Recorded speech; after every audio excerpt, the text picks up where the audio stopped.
Welcome to Emotional Sobriety. Welcome to the pod. I'm here with Allen. So grateful to have him back. And we're going to pick up where we left off from the latest Thursday night workshop on emotional sobriety. We've been going chapter by chapter in depth through his book, 12 Essential Insights for Emotional Sobriety. And a key chapter concerns waking up from our sleepwalking. And Allen, I'll let you kick off a little bit with where your thoughts are at regarding this great work that you completed recently. Well, thank you. And, it's funny to go back and read something that you've authored. I'm sure you've experienced this as an author yourself and as a screenplay, that writer, and It can be hard sometimes. it's funny when people talk about how great it is. It's like I get embarrassed sometimes because it's like I've never thought of myself as a great writer, right? I really thought of myself. I think I write pretty clearly and I can explain ideas well, but I think this book is really the best work I've ever produced. I mean, it flows wonderfully. So I'm glad we're going through that. I'm glad it's getting the recognition that it deserves. And look, all of this, it takes a village, right? I'll take some credit for the ideas, but Vince Hyman, my editor, is responsible for many of the ways that book is written and how things are expressed in it. So I am always have a debt of gratitude towards him.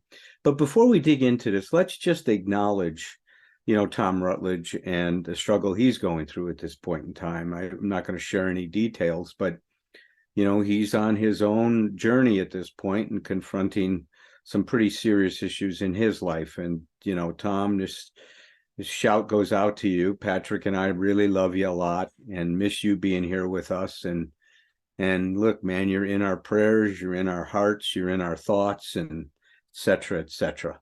I learned a lot from Tom. He's done so much work on himself over the years, and then that work, he projects it outwards and helps a lot of other people. And I think just my thoughts have been going a lot towards perfectionism lately and kind of defeating the unhealthy, corrosive aspects of perfectionism. And I think, Tom is he's got endless wisdom because of his own struggles with that have really helped me. And in addition to, all the just being a great guy, great friend and everything, he teaches us a lot, I think.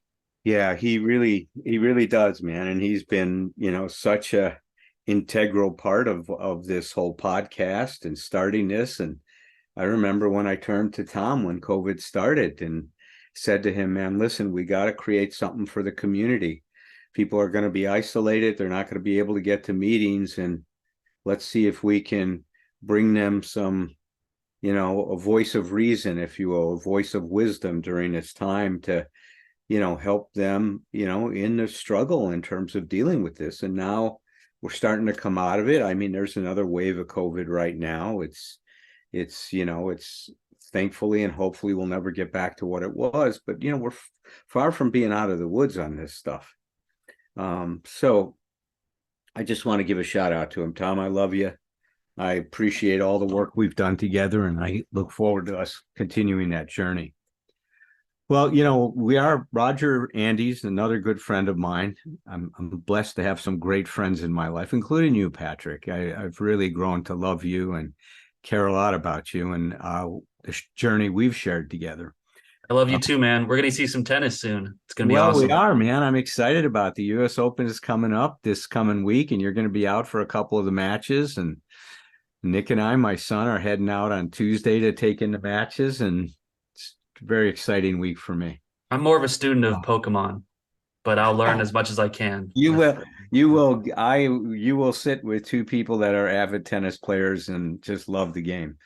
But, Roger Andy suggested that when we finish doing the 12 steps and how they impact the development of an authentic self-esteem and how that relates to emotional sobriety, we finished that up on the Thursday evening workshop. By the way, Patrick will put in the notes of this session how to the Zoom information so you can log into that Thursday night workshop. It starts at 7 p.m. Pacific Standard Time. But he suggested that, Al, why don't we take your 12 essential insights and why don't we just walk through them each month and really dig into them? And the first insight is just this realization. The way I titled the chapter is Waking Up from Our Sleepwalking. And, as you said, Patrick, this becomes so essential. The analogy I think we could use here is that it's just like the first step.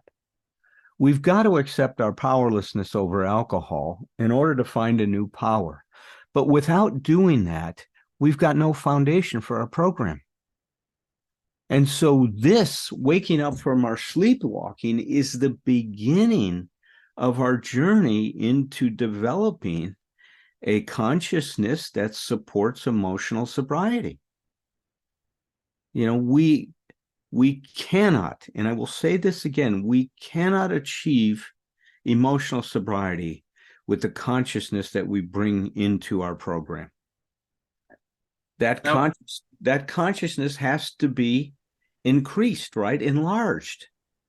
Now remind us, what are we waking up from? Well, I think what we're waking up from is, I like to think of it as a desensitization. Is that most people talk about being numbed out in their life. Well, I don't think we're ever completely numbed out, but I think we're desensitized. I think that we tolerate things that are intolerable. I think that we live a life and don't feel the true impact of how we're living. I think we set up a personality or engineer a personality to try to cope with this life, and we really never sit and reflect, is this really who I am? Or have I tried to actualize a concept of who I should be? See, these are these existential questions that we have never tackled. And that's part of being asleep. You see, when I go through life as an automaton and I just, kind of cut and paste today into tomorrow, I'm not living a conscious life. I'm just putting one foot in front of the others. And listen, that hypnotic trance that put us to sleep, even once we start to wake up, can call you back to sleep again. It's something. It's just like we get a daily reprieve if we're in our program from our addiction, right, on a daily basis. Well, I want people to think of getting a daily reprieve from your sleepwalking. It's not just going to happen. Just like getting that daily reprieve is not going to happen. It's going to require us to be actively engaged and involved in our life in certain ways. But it begins by being committed to waking up. And we begin that waking up by first, just like in the first steps, admitting we're powerless. We admit that we're asleep. I'm asleep, dreaming I'm awake. That's what Gurdjieff, this Russian philosopher, said. I'm asleep, dreaming I'm awake. And that's where we are. Now, that has a lot of ramifications to it. So many, and we'll be getting into that in the weeks to come. But that is the first step, right? This admission that we are asleep, dreaming that we're awake. And I'll tell you, man, as I said to you, I've been in the program for 52 years, Patrick. And sometimes that call to go back asleep or that hypnotic trance surfaces again. I just gone through a period of time, I think, in my marriage to Jess, which we're getting divorced right now, that I think that we both fell asleep in it. And we stopped paying attention to a lot of important things in that marriage.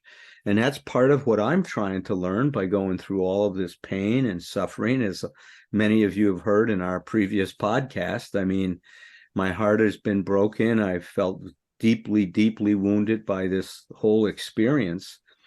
But, I want to find some way of getting some wisdom from suffering all this pain.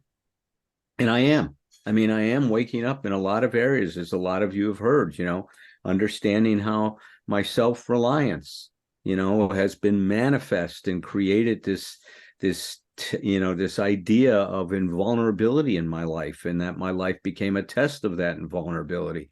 That's a big insight I've gained from this, dealing with some of my, child sexual trauma, being molested at the age of 9 and 17, that I've opened the door to that. And I'm finally looking at what that means in terms of being able to fully enjoy, sexual pleasure, and opening myself up to that freedom in my life to be able to experience that. But see, that's all part of that waking up process. And look, man, it's just like when a child is born into this world, that birth process is not an easy one. No, whether it's a C-section or not, man, that you are going through a big, big shift in reality from everything in the world being provided for you, having complete environmental support, to now we have to start supporting ourselves. So that's what this chapter, this first essential insight is all about, is waking ourselves up, is being able to see that we've been asleep and to really own that. And here lies that paradoxical theory of change, Patrick, right? We change by owning what we're doing, by owning who we are, not by trying to be someone we're not. Well, I've been marinating for a little while in the fact that I've gotten a lot of things wrong, and I think I'm still in the submerged phase or partially submerged phase of sleepwalking, in the sense of I think my sense of myself as independent from other people is very half baked, if it's even half. Like I'm still trying to figure out who I am, independent of I don't know, just a lot of codependent relationships, I think. And certainly the workshops and these long conversations with people deeply engaged in this work are helping me to develop that sense of self, I guess, a more emotionally balanced self that I think could really do me a lot of favors in terms of like how I navigate my life and its challenges. Yeah. Well, say more about some of the challenges that you've experienced and what you're waking up to. Yeah, well, I think listeners of the podcast will not be surprised to learn that I my closest relationship is with my girlfriend who lives with me, and I think like we are both in recovery, and we both have a fair amount of trauma, and I think like disentangling ourselves from kind of like just being overly reactive or overly dependent upon and overly focused on each other's behavior and approval, it's been a big job. And we're doing couples therapy right now, or we've just begun, and doing, the assignments or homework or, whatever you want to call it, just really trying to commit to, uh, I guess, bringing as much humility as possible to like this process of like, we want to be together, we want to stay together, but in order to do that in a way that's not just that's healthy, that's not, more grief than it is pleasure, that would require a lot of work, I think, and we're trying to do that work. And I think, you know, your book, Melody Beatty's book, Codependent No More, is starting to put me in touch with, how overly reactive I've been, how overly dependent I've been, and addicted in some ways to kind of like to fussing over other people, and how my sense of self is so focused on the approval of others and other people's assessment of me. And I think in conflicts, in arguments, my spirit lives or dies with my other with other people's sense of reality about who I am and what I'm doing. Yeah. When I'm learning to kind of I'm trying to learn to keep my own counsel, or to kind of like build a voice, and not like an arrogant voice, it's not like a an insistence in my rightness all the time, but just in a kind of like, just learning to parse reality and kind of stick to my guns in a Yeah. way that's healthy and in alignment with the with reality rather than other people's assessment of me. So that's kind of where I'm at, and I do think that runs ashore of emotional sobriety in some significant ways. Yeah, it does, man. It does. Look, you're in a process, aren't you? And you're struggling and you're grinding to figure things out in your life. Look, at a lot of emotional sobriety to me is about being willing to show up and do the work.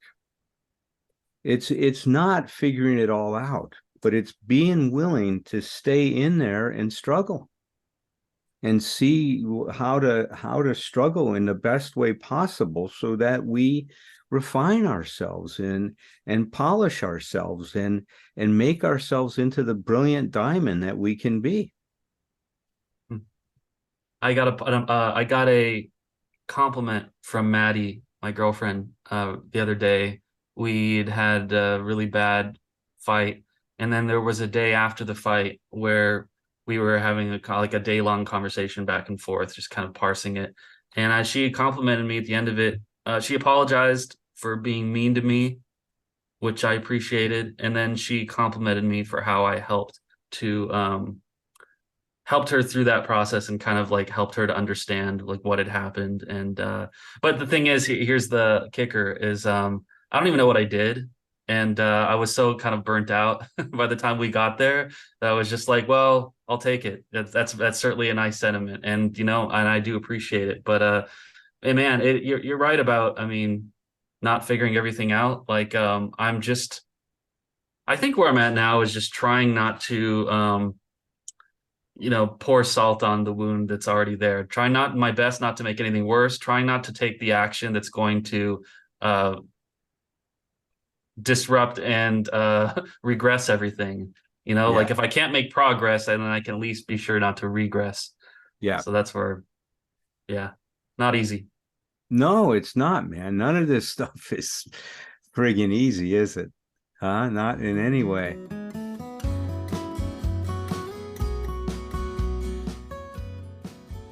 Well, let's just start.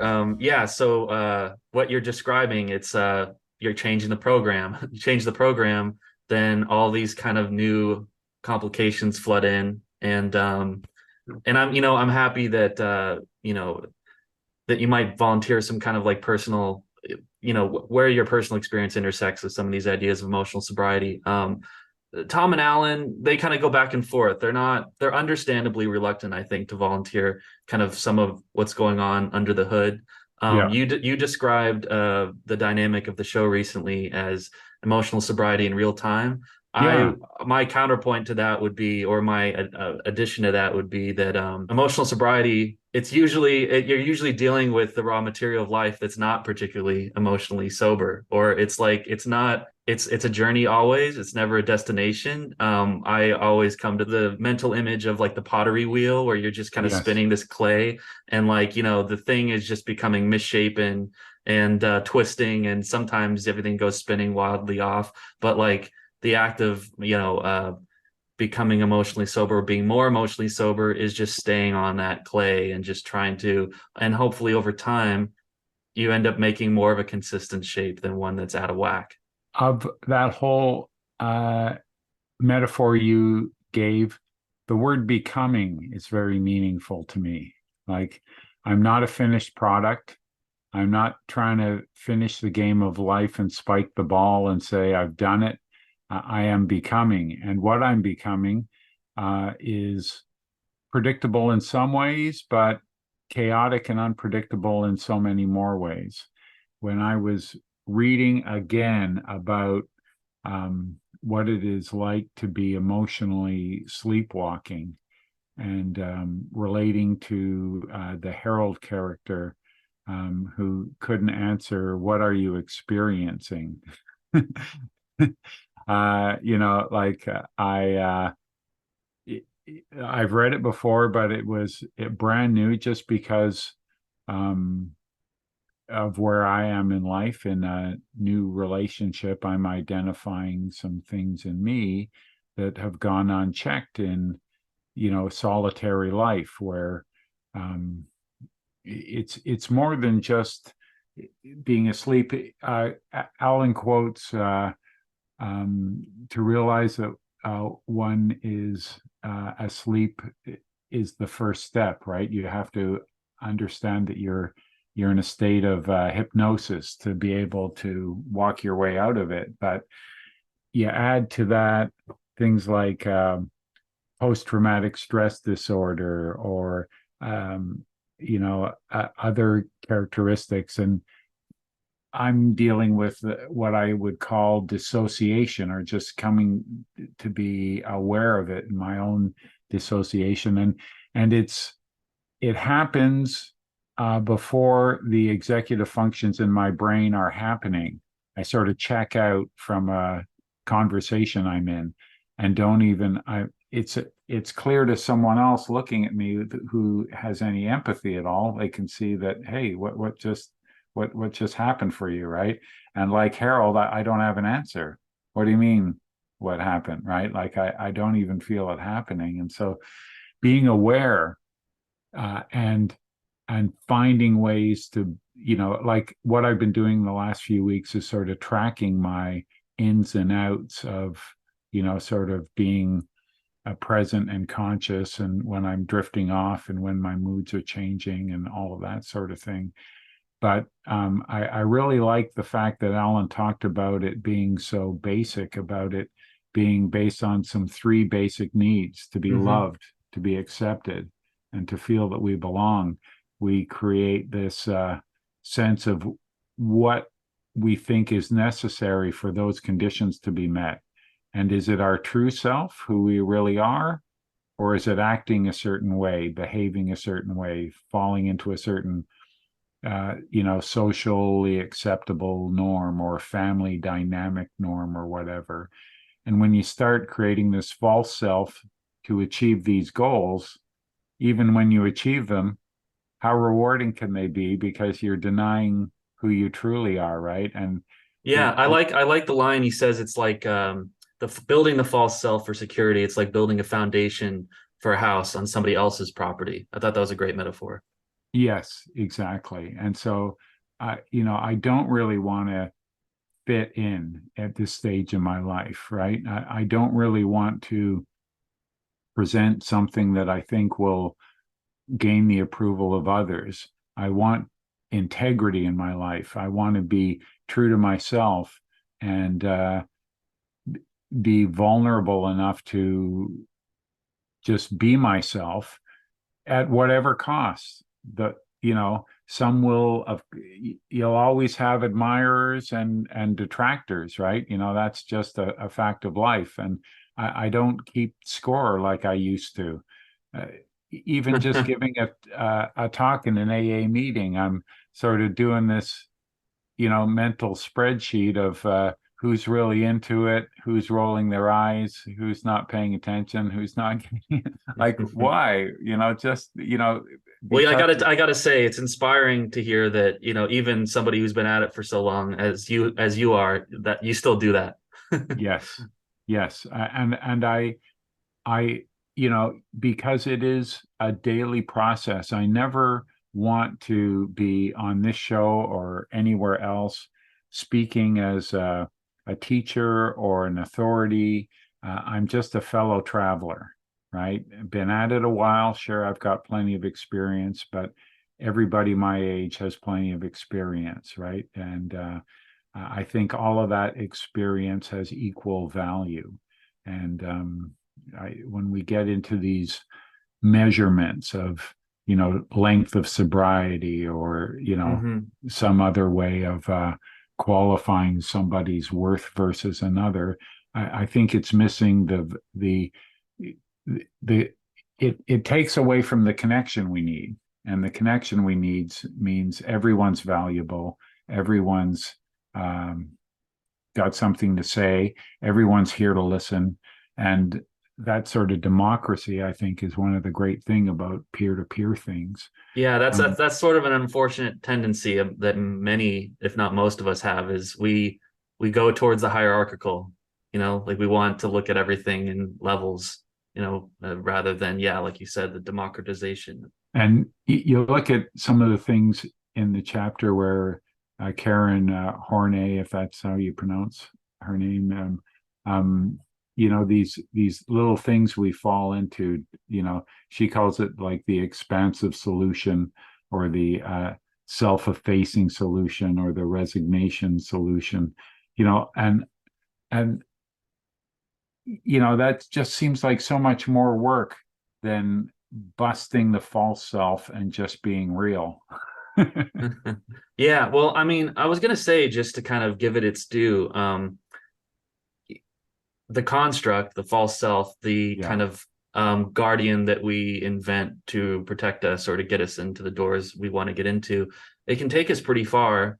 And I think that there is a spectrum of like some have an easier alignment, I think, with their true and false yeah. selves Hmm. than others. I clearly speak for myself. I'm various isms and addictions, and I think my alignment, or my alignment between true and false fell pretty out of whack. To really be true to oneself and to kind of like de-emphasize, the importance of being loved, being accepted, and belonging. It's something that could only be sold to me if I was really at the precipice, of some really bad things happening, which I was. You know what I Right. mean? That, I needed to be there to be open to kind of like, why even bring my true self out into the light? Nobody gives a shit Yes. about my true self. Where's that going to get me? Yeah, which is just a made up story, right? Allen talks about, you can't have emotional sobriety without self-honesty. But that self-honesty, we grow in greater and greater self-awareness, and it's a moving target. My values have changed in my life, and who I am and what matters to me is in constant flux. And so it's that self-honesty thing is just, understanding who I am in present day. The resolution with I think it's the Harold character, is he realizes that the things he was hiding, to expose those and to live a more authentic self, was what gave him greater intimacy in his life, because the wall he built up, was leaving him alone. Right. I can relate to that 100%. Yeah, or yeah, I think Alan refers to it as a jail cell, right? You build these walls to protect yourself, and you've created a jail cell. Have you And ever seen Herb Kagan? He on his PowerPoints, he likes to yeah, do the yeah, yeah. It looks almost like a Gary Larson, the Far Side, yeah, the Far Side guy. Yeah, totally. Yeah, yeah, yeah, that's right. And for those listening, you see a close up first of a man holding the bars of a jail cell, not able to get out. And then it pans out, and it's just a small wall with bars on it that he could easily walk around and be free. I've been circling around a lot lately to codependency issues that I have. Yeah, And I think, one of the common threads, and I think in a lot of my experiences, tumultuous experiences of my life, have to do with just that dependency on people and that kind of like inability to really separate myself or to even identify myself, separately from, yeah, from relationships with the people in my orbit. yeah, And that is one of my sleepwalking phases, I think, that I'm like currently, it's funny when you first underlined the fact that first step is to recognize, and that's a big one, because we can't yeah, wake up unless we recognize first that we're sleeping. yeah, Man, there's like a big gulf, at least for me, between the recognition and the awakening. I'm yeah, in I'm in that process now, but it's I always wanted to I always wanted to go quicker. yeah. Well, I mean, to be awake may be the definition of enlightenment. There's that parable about the people who climbed the mountain to meet the Buddha, right? And after their long and exhausting journey, they asked the Buddha, are you a prophet? No. Are you a teacher? No. Are you a god? No. What are you? I'm awake. Hey, can I ask you like about this new relationship? Like what's that been teaching you, or what's the ride been like in the context of your recovery? Yeah, really. I was talking to one of my sort of trusted go-tos, and I was talking about having to relearn, and he interrupted me. Relearn? I said, learn, right? Because what good is my past experience, even in relationships, right? Like this is brand new.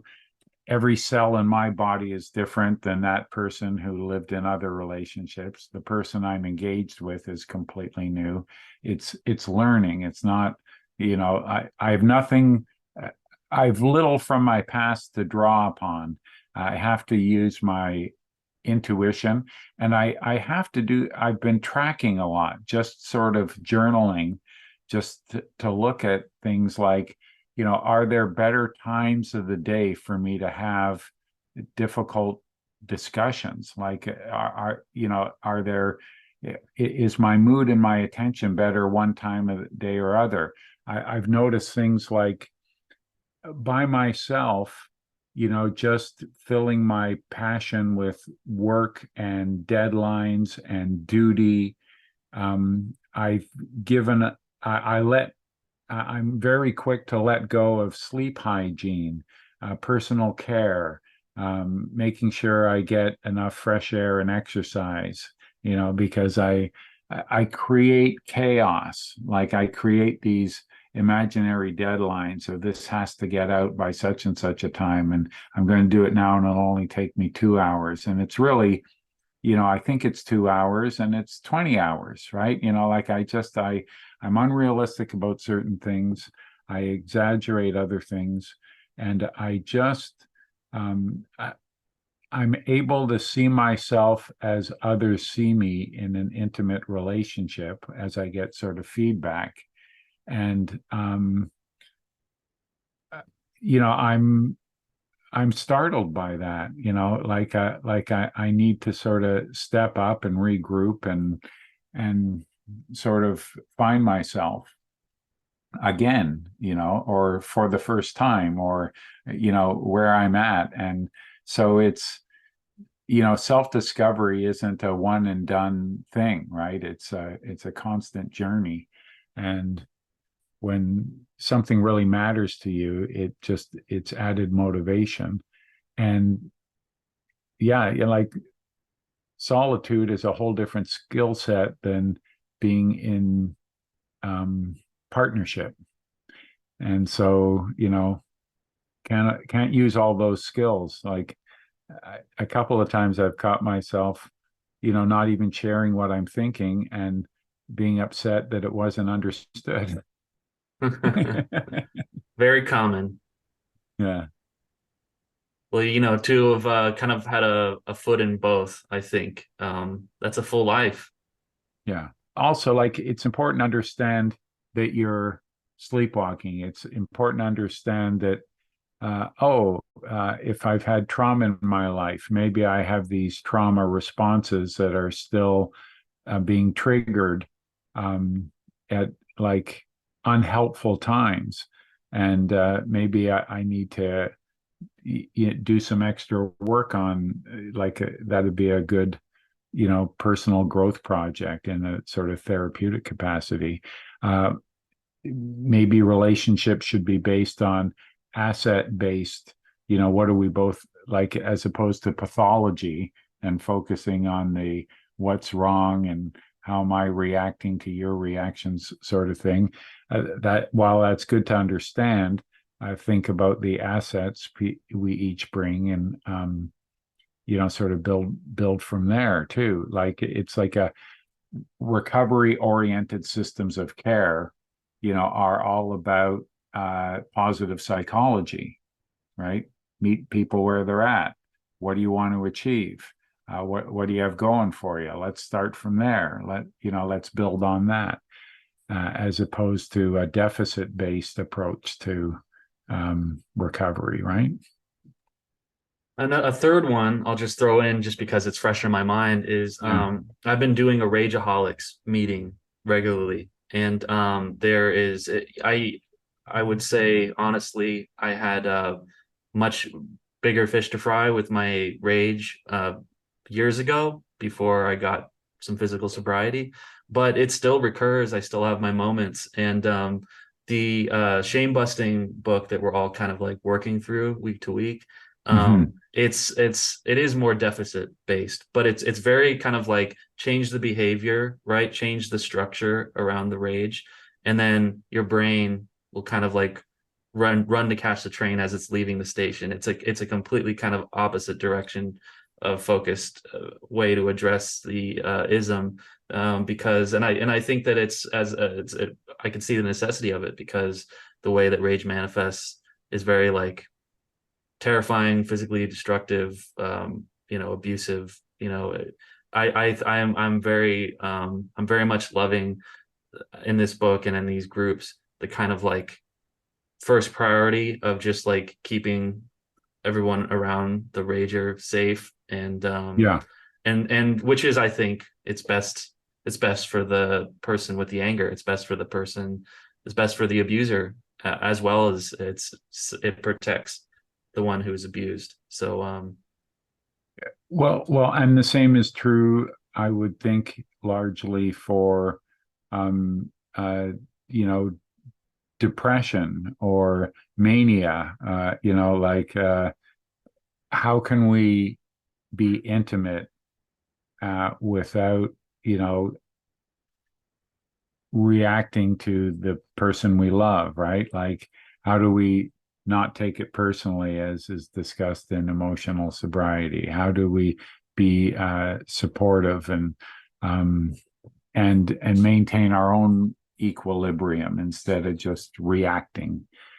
Because if it's true, the old expression, people who need love the most deserve it the least, right? We really need to be on our game to, you know, help ourselves and help each other.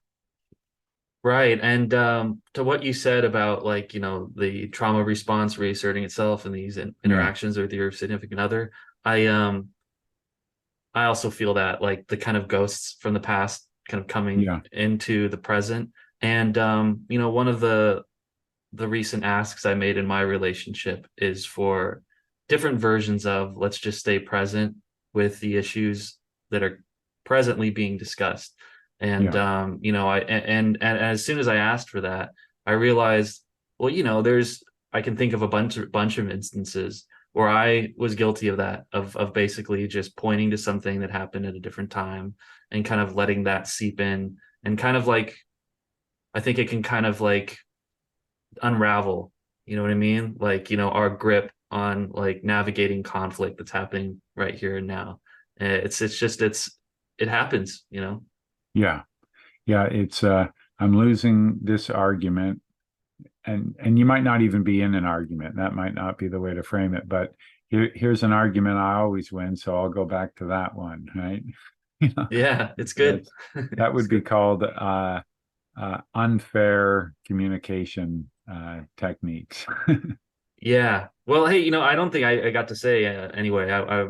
Congrats. I mean, Alan always tells me that relationships are people growers, and Yeah, that's why he's always. It's funny. Like I'll come to him over time with different crises in my relationship, and I just don't know about this, and it's always a yes and instead of a no but. It's just like yeah, see if you can go deeper, see if you can go farther, see what more of yourself you can dredge up to meet yeah, this moment.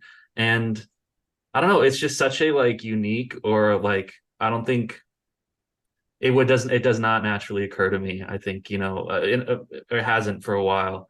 I think avoidance, and running away from the thing, you know what I mean, has its appeal to me.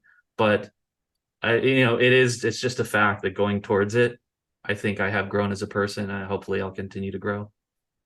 Yeah, me too. Stay tuned. But yeah, like I was in sort of solitude situation for years. So you get into a certain routine, and going into relationship and love I feel and the promises I make, that I have a certain idea of what I'll be really good at and what I won't be. And like it's all been no, it's more this, less of that. Oh, and yeah, it's just this. It's awkward all over again. It's like you have to living consciously is the next chapter after sleep. About sleepwalking, right?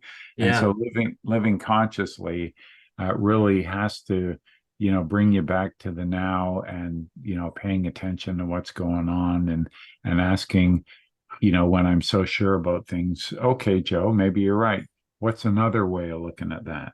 What else might these facts mean? And bring that beginner's mind is also emotional sobriety, because overconfidence is an emotional sobriety by any stretch of the imagination. No, it's a very appealing idea, or that we've got all the answers, that we've got it all figured out. But I don't know, doesn't seem to get me very far. Yeah, for sure. Well, Joe, we love you. We love having you on the show, and thanks so much for volunteering your time to Yeah, wake us up a little bit. I love the work. I've never missed an episode. I mean, there are I'd have to do shout outs to some other great podcasts out there. I really think it's a tool of recovery that has been a game changer, especially for the sober curious, who it's podcasts are an easier way to sort of dip your toe in the water than walking into a room full of strangers. And when you're in a rut in your sobriety, sometimes a new podcast with a couple of new voices that you're following along with is a way to sort of break you out of your routine and give you a sort of fresh new way of looking at things. So you must hear this all the time, but emotional sobriety podcasts are always honest, sincere, on point, and I bet they play a big role in people's wellness. Well, the late great Pee Wee Herman, he had his Pee Wee's Playhouse, and there were all Yeah, the different characters. So yeah. you're kind of like the king of cartoons, or maybe you're Jambi, the genie.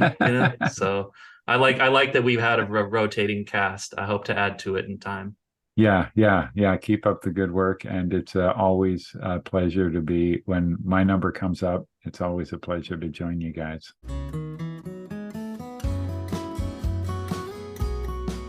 We're going to continue this discussion about waking up, and next podcast we'll get into specifics about how we have desensitized ourselves. What has this desensitization really created in our lives, right? That kind of a thing. So let us, till then, wish you guys all well. We're going to be dark next week. We're going to be watching some great tennis, and so we'll see everybody in 2 weeks. Tend your life, tend your myth. Cultivate your narrative with whomever you're with. Then with glass in hand and children on one knee, bring some stories, bring your stories back to me. It ain't a crime to be a human. Never be ashamed to be yourself. Rest assured that whatever you're doing will entertain me like nobody else. So here's to us, my old friends, until it's time to drink the wine and break the bread again.